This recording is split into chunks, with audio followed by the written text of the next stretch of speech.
Maayong adlaw mga kapobre.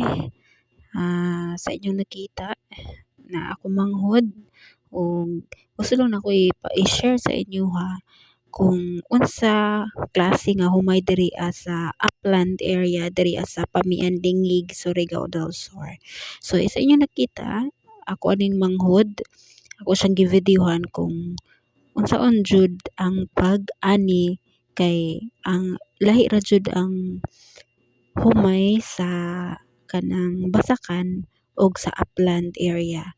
So mao ni mga kapobre. So wala naman jud ko kaantos no, gusto nako matry. So mao ni mga kapobre. Actually dili ni siya new sa kuha ang pag kanang ani kay na-try na nako ning ani sa una diri gihapon nga area.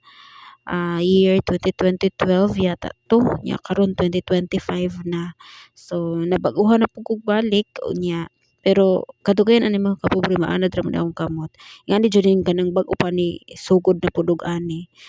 Actually dili gini siya maoy main nga trabaho nako diri ang ako ang trabahoon is sa buntag mangani ko og ginagmay lang nya pag moinit na gali mobalik ko sa amuang camping kanang naa sa likod unya ako ang kanang giok ani nga humay para mawala ang uhot, ma-separate siya sa tipasi.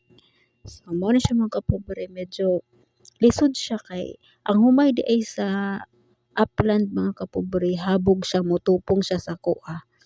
So mao ni mga humay mga kapobre. So ang klase nga humay is gitawag ni Angkol, Rodi og variety sa Arius daw. So mao ra to mga kapobre, daghang salamat sa pagtan-aw.